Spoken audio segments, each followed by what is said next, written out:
Good morning, everyone. Thank you for joining this session. My name is Eliano Marques, and what I would like to do today is kind of walk you through a very practical talk around some of the lessons that we have learned working with many different industries across the IoT space. I just want to make sure that I share this message up front. So this talk is very practical. So we're not going to go through like theoretical components. We're going to go through like real examples of what we have done with IoT, all the way from ships industry to autonomous driving. So throughout the way, I'm going to explain a little bit about what we have learned, some design principles around paths to production. But we're not going to talk too much about what kind of technologies, but I'm going to tell you up front what kind of things we have been using. So just as a way to introduce myself, so I'm Eliano Marques, and I work for Teradata. I have joined Teradata 2 years ago. As you know, how many of you know Teradata? I expect everyone in the room. Awesome. So not really a need to introduce. So I joined Teradata 2 years ago via a company called ThinkBig Analytics, which is part of Teradata. How many of you know ThinkBig Analytics? A little bit less, okay. So, and that's actually good because I'm going to do a quick intro to ThinkBig Analytics to give you a little bit of background. So we joined Teradata. Teradata, as you know, is going through a massive transformation. In the last 2 years, we made significant investments in cloud, in enabling open source. Just in the last year, we released Teradata Presto, we then released Kylo, we also released Covalent UI. Via ThinkBig, we also released to the community an algorithm for Spark about a year and a half ago around key class. So there's a lot of going on between what we are doing in the marketplace. So as part of this kind of enabling open source technologies, I think it was at the end of, beginning of 2015, Teradata acquired ThinkBig. So to just give you a little bit of background of ThinkBig. So ThinkBig started in 2010 in Mountain View. So it's a Silicon Valley-based organization that was 100% focused on providing services on the big data analytics space. What kind of services? We're talking about data engineering services, data science services, managed services, and with a very big focus on the Hadoop ecosystem. So by now we have worked with, I would say, the biggest organizations in the world, also with some startups, also some in between very big organizations and startups. We have more than 150 projects successfully delivered on top of the ecosystem of Hadoop. And out of those projects, we released to the community this year a framework that you have been seeing outside called Kylo. But Kylo is not the only one framework that we use. We're very keen to, and we work very often with things like Hadoop, Spark, very recently TensorFlow, and I'm going to talk on one of use cases about that, NiFi, ARP, Python, of course, Presto, also the additional Teradata options such as Teradata Aster, and even the database where we integrate, we call that part of our ecosystem of tools that we work with. So just a little bit of background of ThinkBig, just to give you an introduction about what you're going to see next. As an agenda, so as I said to you, so I just did the introduction to me and to ThinkBig. I head up the data science practice across Teradata for the international region. That means I look after the data science community for ThinkBig and Teradata. We actually work as one team. And I look after that community. And the main goal and the main purpose that I have is really to drive business outcomes at the back of the work we do, independent of what distribution you use, independent of what tools you use, really focusing on solving use cases and driving business outcomes. So what we're going to see today is a lot about that. We're going to talk a little bit about our experience in some of these cases. So it's going to be very cool because it's very practical. So it's not like theoretical, you all talk about IoT. No, it's going to be like, this is what we've done, this is what we've learned, and we're sharing those lessons learned with you.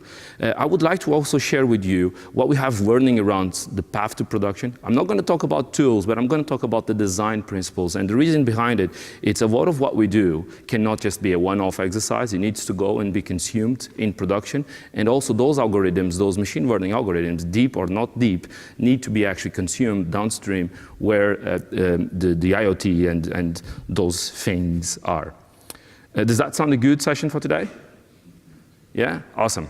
I have to stay here, and that's rules, otherwise I'll be talking to all of you across the room, but I cannot do that, so I'll be talking from here all the time. So let's start. I mean, all of you, and just the session before was a great session around IoT, right? Where you explained about things. And you all have heard throughout the conference today, yesterday, that things are here, and we need to drive value from that. I mean, there was an example of Alexa, and of course, privacy and all that stuff that comes with it. That's cool. There's a lot of things that you can do with it. There's on speech, location, places, music. I'm not going to go through all these details because you heard. You heard them so much today and yesterday on the keynotes that I'm very pleased, because I thought that we were still going to be talking a lot about the Hadoop ecosystem, and a lot of the keynote was addressed to things that we are very working on and very investing on around AI, deep learning, and how we are enabling that across our customers. So that's very cool. So, I mean, you all know, like from devices, you can get speech, location, places. We have been working with some customers around how do we actually take cameras and the video and streaming the video in the highway and use that to drive ads on the highway.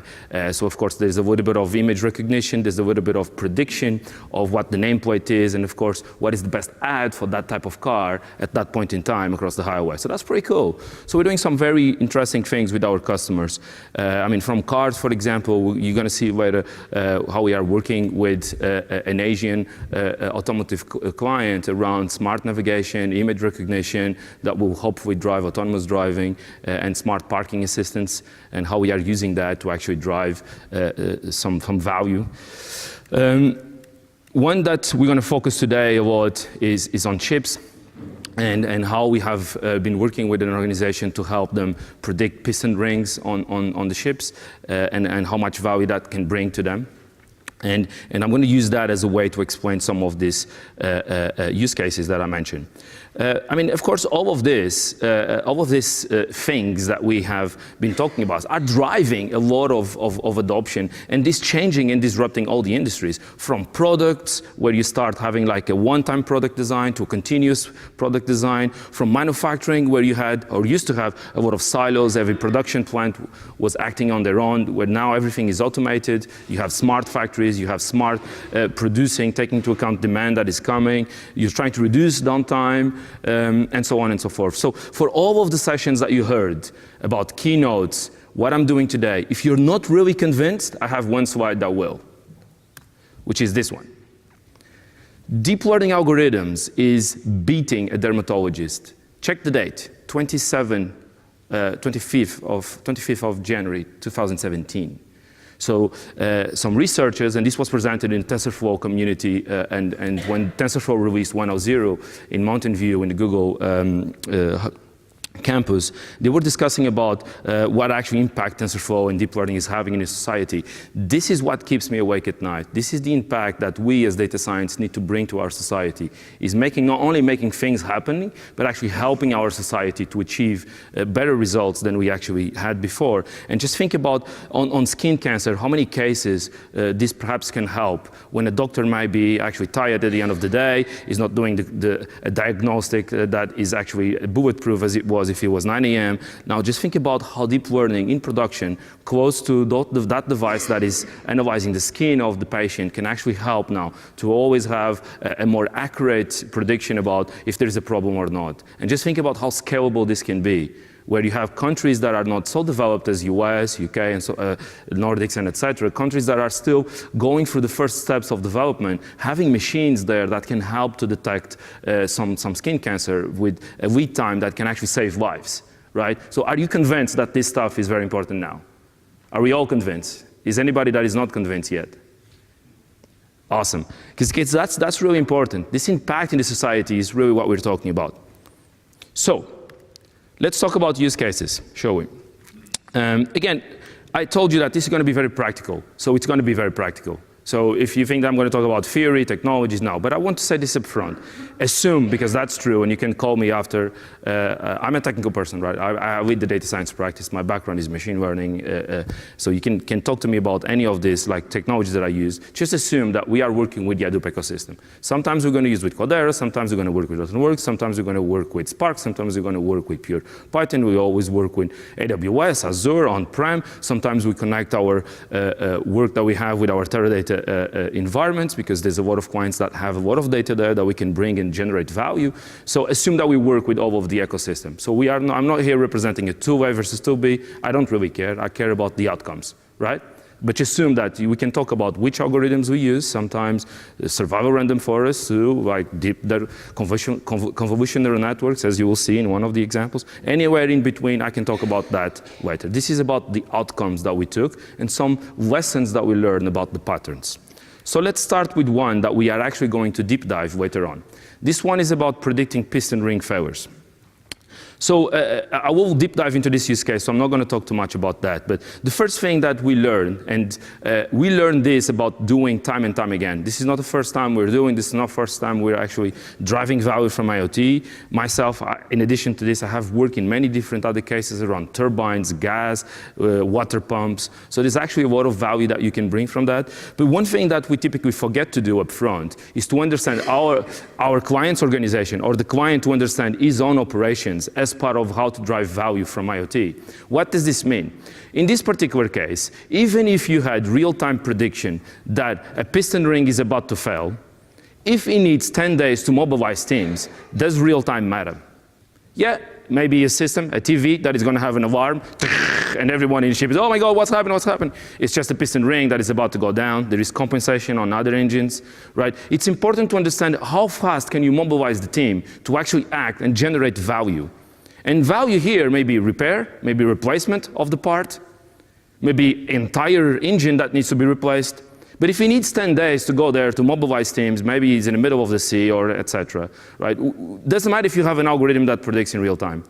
You need to give the lead time for the value to be generated. That's one of the lessons that we learn a lot with our customers, is understanding the complexity of their environment and their operations. Just think if a part is something in an airport or in an aircraft. How fast can that organization mobilize the team to actually act on the insights that you're doing? And this is something that is an assumption that the customer provides us up front. And he says, you know what, 10 days is awesome, because I have all the planning, all the systems that will do the planning, that will organize those work orders, and I need those 10 days. Otherwise, it doesn't matter. So this is very important when you are doing the machine learning algorithms, because it doesn't matter if you have very bulletproof real-time processing. If you need those 10 days, your algorithm needs to detect those failures 10 days up front. And this brings a lot of notion about what this prediction means. Because as you know, when you make a prediction and you say, with 70%, I think there's a failure there. But then when you start thinking about, oh, I need 10 days in upfront, perhaps the probability of failure is just 10. Is 10 good enough? Is 10 good enough?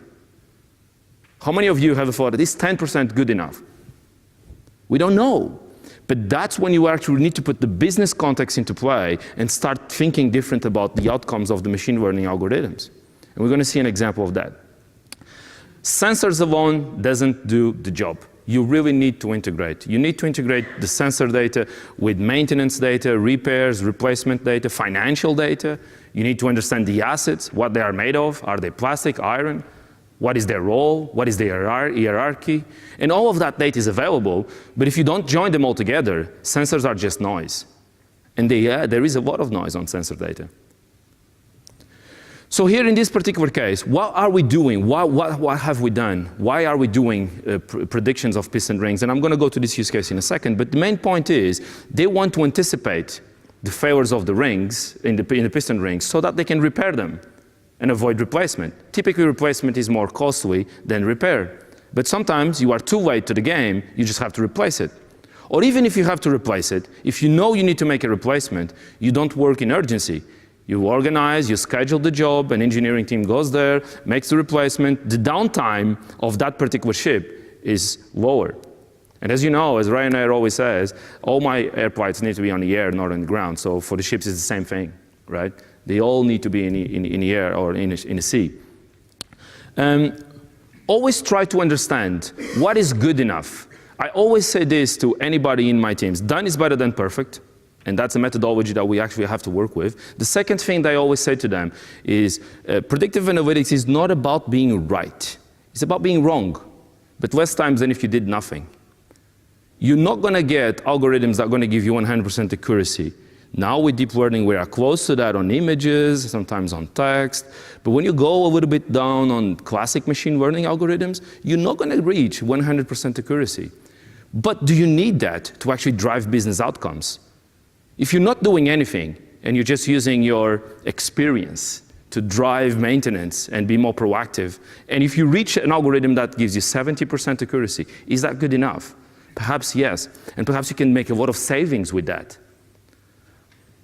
And of course, in this particular case, we achieved 63% accuracy, and it's within the band that the customer said, I'm very happy with that outcome. Now measure the savings. And why you need to measure the savings? Because you need to productionize this. And if you don't know how much you're going to save or estimate how much you're going to save, how can you go to your IT department and say, you know what, we need a better platform. We need this, we need that, we need a new API in place to kind of serve the models. So one of the things that you need to actually do very well is when you actually define the outcomes of the machine learning, you need to actually design the process of your operations, which is, if my machine learning algorithm predicts with 10% that there's a failure in 10 days, if I then schedule a job, send an engineer, the engineer arrives in the engine room, goes to that piston ring, and actually there's not a problem, how much did I lost? Setting up the job, sending the team, wasting time, However, if you, in the same 10 days in advance, are able to predict it, you send a team, there's a scheduling, you do a repair or replacement, and you actually found the problem, how much have you saved?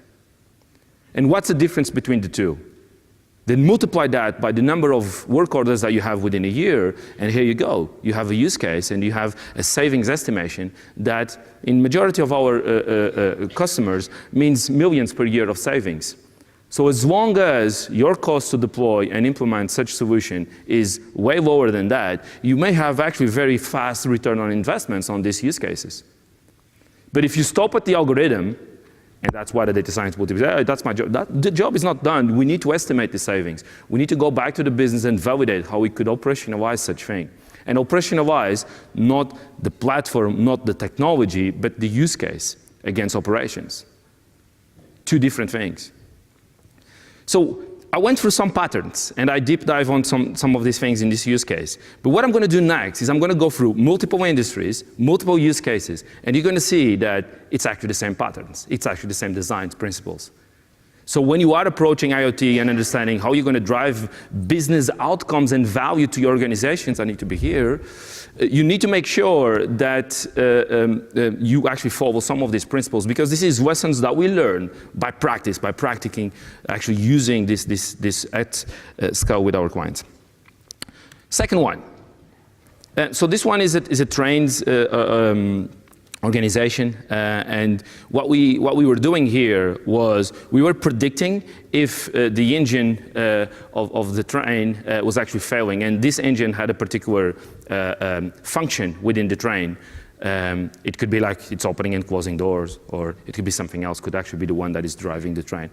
And in this particular case, we had a lead time that could be from 7 to 30 days. And depending on how fast you could give certain levels of accuracy on the model, you could gain benefits and savings throughout the way. So for example, if you reach 7 days, that might not be good enough to replace, because why you cannot replace such an engine, for example, if it's really broken on a train? You might need to order. You might need to order that engine, and you might not have it available. So there's a shipping part or the shipping time that you need to take into account. So if you don't know what that time is, you cannot really estimate how much savings you could make. And here in this case, we used less data sources. And the reason for that is not because more sources will not give value, but because the client had the data organized in a way, and by the way, all the times when I talk about data sources, assume they can come from a production data lake, a combination of data lake and warehouse, and sometimes something in addition to that, like events data that were actually not yet part of a data lake. And when I talk about path to production, we'll actually highlight that sometimes some of those sources that are used actually need to go through an ingestion process. So new ingestion pipelines will need to be created.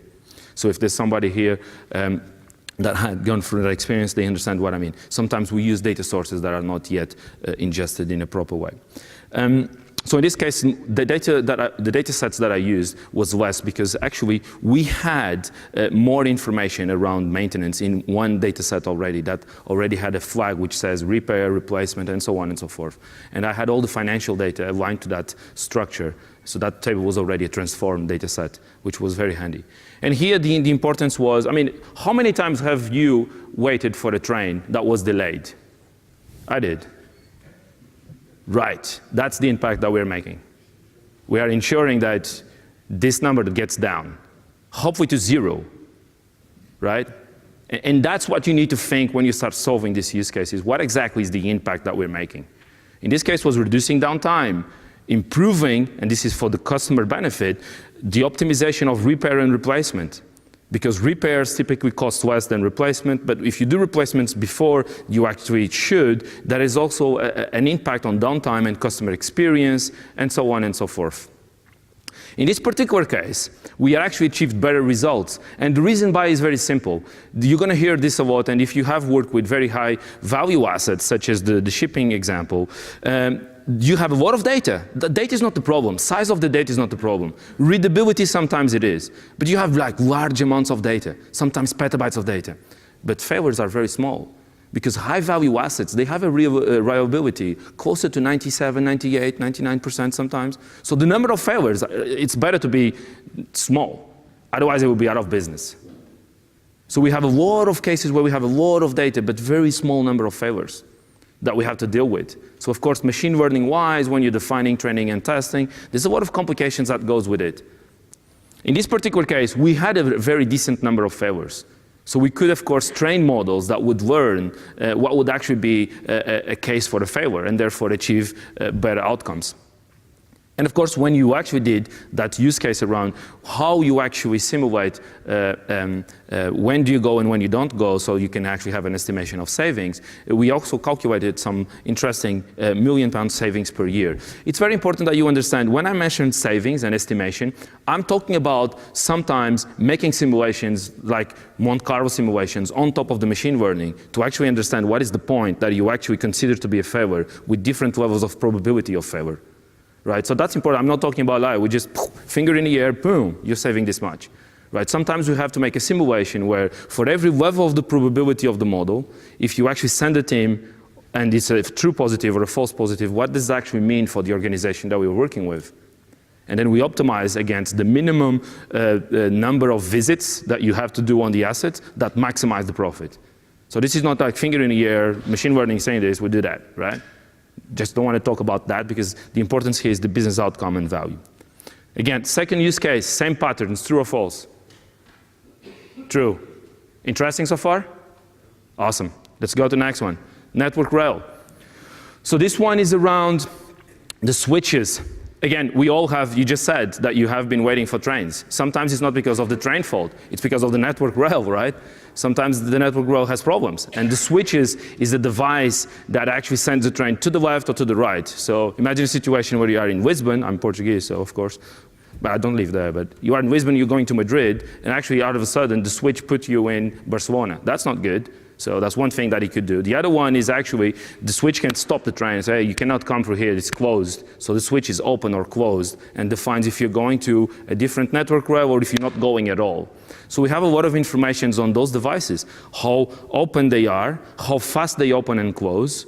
And of course, over time, you can see a deterioration level about the speed, the angle, what's their function. We also know the trains that go above, the speed of the train, the weight, where it started, where it's going. We don't know how many people is inside, but we know a lot of things about that. And so in this case, you could also imagine that some of those switches have been installed since ages. My grandma was not even alive when the first switch was installed in this particular case. It's like very, very old. So of course, there is no instrumentation for all of those assets. That's not an excuse for you to not do anything.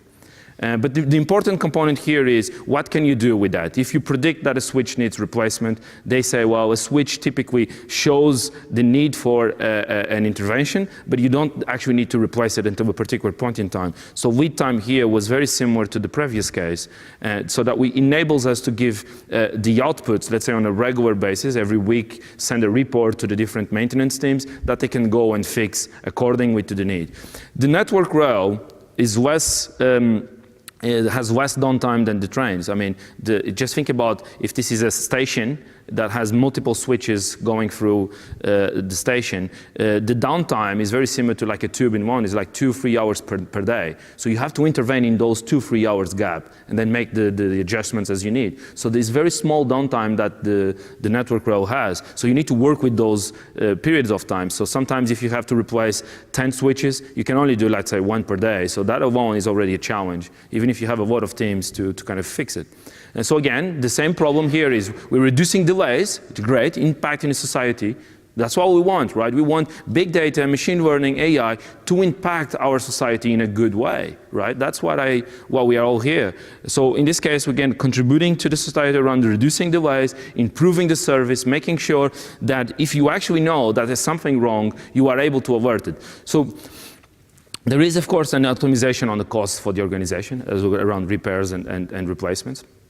In this algorithm, we had more sources, but we had way less readability on some of those switches. A lot of the switches, we had no idea when they were installed, what the type of materials it was. If you had to give me like 100% of the switches, we looked about 30 to 40%. Now, that's not an excuse to not do anything. Data quality is not an excuse to not do it. That means you have to work on it, yes. But the amount of value that you can generate sometimes with the subset of those assets, it's tremendous. So it's not an excuse to not do it. Does it mean you have everything in place? No, you need to work on that. But you should think of it as a way to kind of drive value and work in parallel to get more quality on that data. Again, we simulated multiple scenarios. We simulated multiple scenarios in this case with multiple algorithms, because we had multiple algorithms that we defined here. And the client kind of sit down with us and say, okay, well, taking into account all of this, I think this strategy to optimize maintenance is actually the best one. So great use case, same pattern so far. We're going to shift now. We're going to shift from lead times of days to near real time. So this is a storage technology company. It's an American manufacturer of hard drives, of all types of hard drives. And what they complained about to us, they came to us and said, well, we have multiple manufacturing plants. All of them have their own data that is not together in one place. So when an engineer wants to simulate, I need to be here. When an engineer wants to simulate pre-assembling impact of those devices in the hard drive itself, we really can only do on that particular production plant, but we cannot see what's the actual results of all the other production plants. So the engineers, after assembling, they also lose a lot of time trying to understand what is actually what is actually the values that that particular sensor on that particular device are operating on, because there is billions of parameters that go from simulation to assembly, and we don't know what very simply what are they operating on, what are the values, the minimums and the maximum, because there's so millions of parameters that you can analyze, and we do not have access to a platform that enable us to accelerate that discovery, and then from that check what patterns are not being against the norm, and quickly go back to research, remanufacture, and actually, if needed, ship that new hard drive to the customer so that it doesn't have an impact based on our product's defections. So in this particular case, we were helping the client reducing that time of the analysis of a defection, reducing the time that he spends looking at all the stages of the process, from simulating, assembling, shipping, and then operating with clients. The goal here, and just to give you an idea, is if they reduce the number of cases where the customer started a complaint about a hard drive from 10 to, let's say, 2, because on the other 8 cases, they proactively already shipped a new hard drive that informed the client that there was a defect on their hard drive, because they detected that by analyzing that data continuously by the different platforms that we put together. That would be a massive opportunity for them.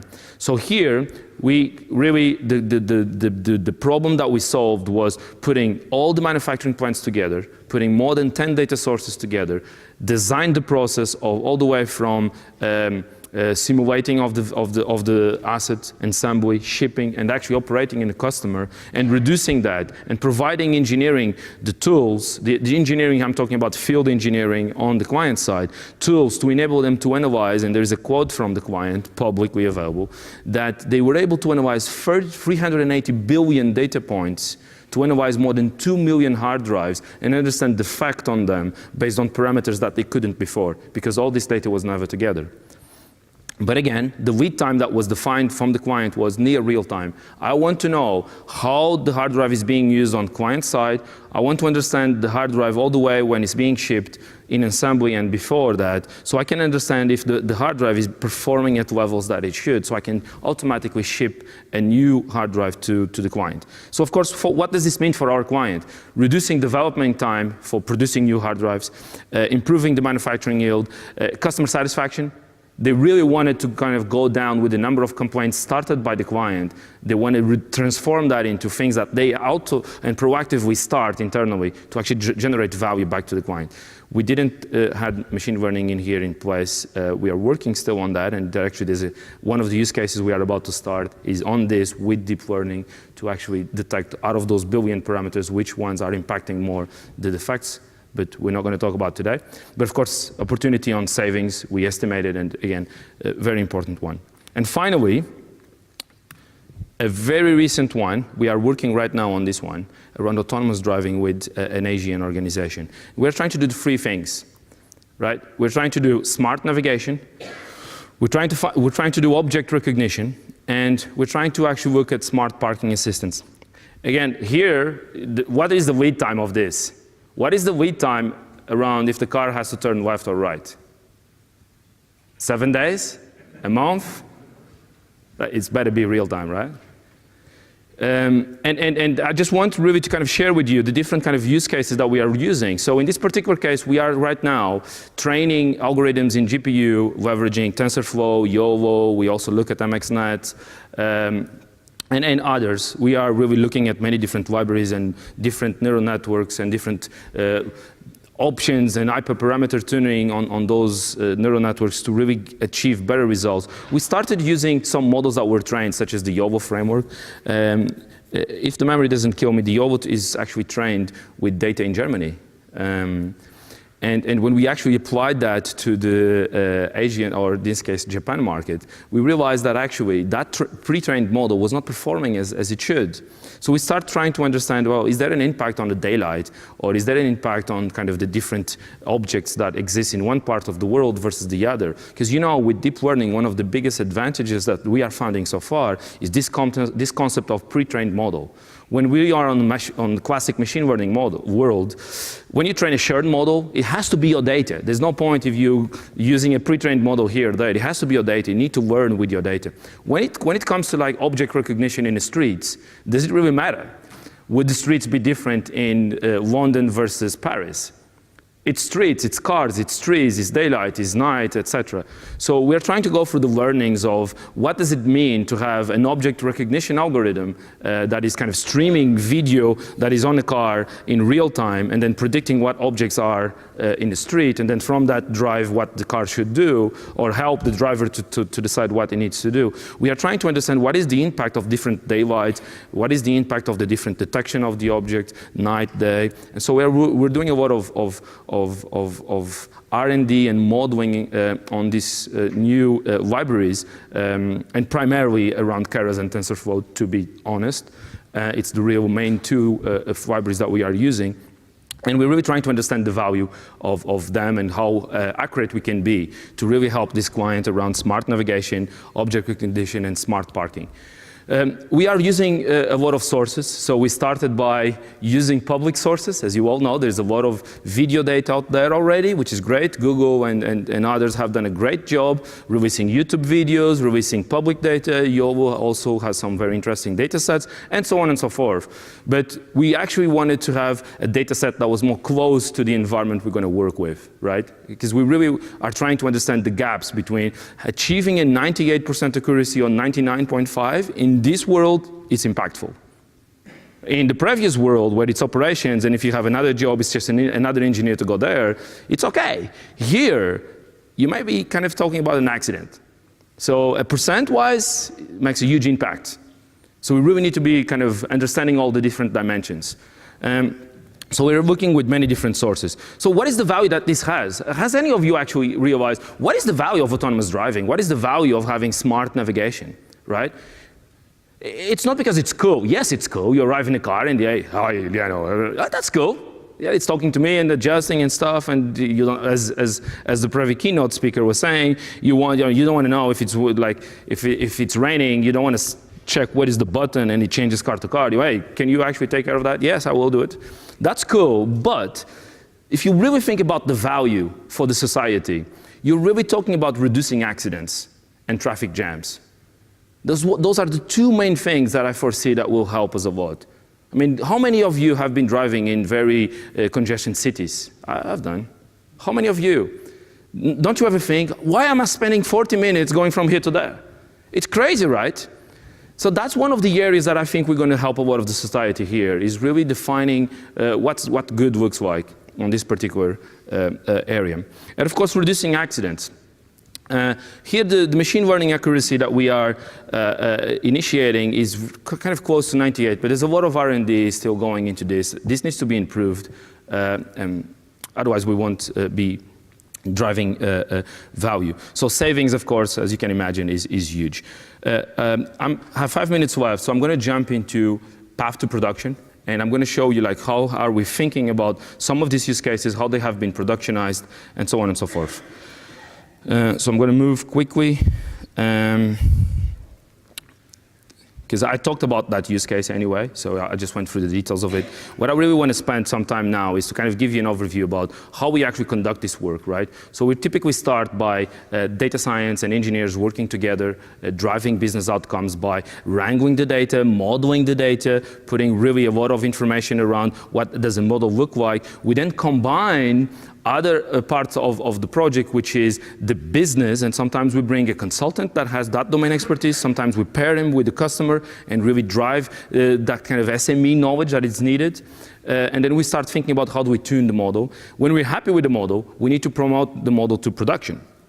Now, at that point in time, the only thing we have done was insights. We really have this kind of question and answer agile methodology. We are driving business outcomes, but of course, we need to execute that. We need to generate this on a continuous basis. So we need to promote the model into production. Now, depending on the industry and the use case, and in these examples, there isn't really a regulatory element in the middle. Sometimes you have to actually take that into account. So the model, before it can be productionized, there needs to be a test and pre-prod step where you're actually QAing the model and ensuring it has the regulatory checkboxes it needs, because otherwise somebody's going to be upset.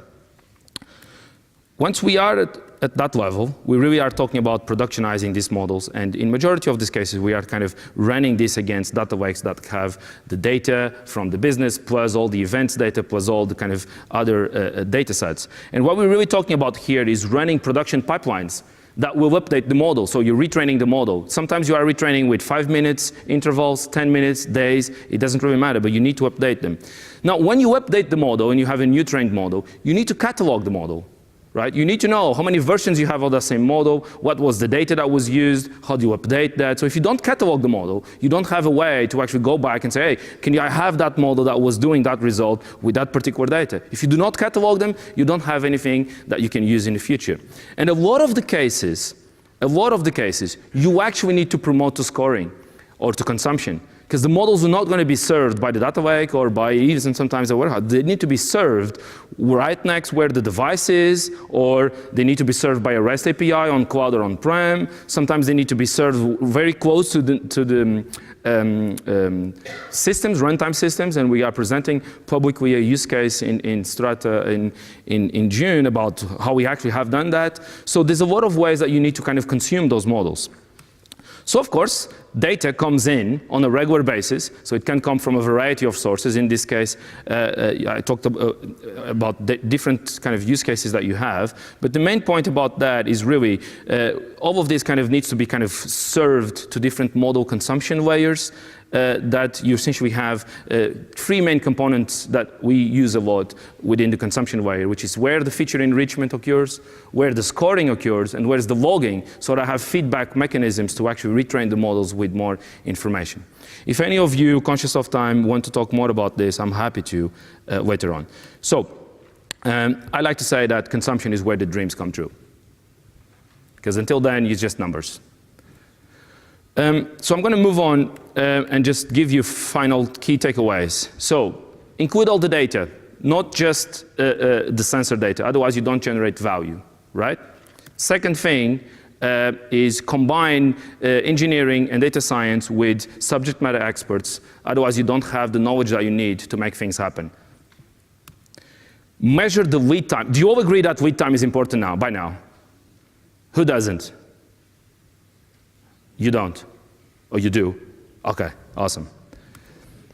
Don't assume your data is not good enough, but of course take care of quality. But your data is good enough. 30% of data is good enough. I know, I saw. Validate the results and simulate savings. How many of you actually now kind of realize that we cannot stop at the algorithm level. We need to go one step further to actually generate how much we are saving. Measure the cost of putting the solution in production, right? Because even if you are saving 3 million a year or 4 million a year, if you actually cost to productionize all of that is 10 million a year, your return on investment is 2 years from now, and not everyone wants to do that. So it's very important to understand, especially when you are in industries that you have assets located everywhere, like cars, or you have production plants in the middle of nowhere. Share the results with the key stakeholders on their language. So do not kind of share, oh, I have a convolution neural network that is giving you this. They don't understand. Sometimes it's important to kind of go back and share the results in the language they understand, so that can help us put that stuff into production. Otherwise, it doesn't make sense. And of course, finally, like manage expectations. When you go to an engineer and start talking about machine learning, it might be very defensive. But if you go to the business and say you're going to save them that much many millions a year, they say, oh yeah, fantastic, make it happen. So you have to manage expectations throughout the way. Otherwise, I mean, you're going to be in trouble. And with this, I would like to finalize. Thank you, and I hope you had fun during this session.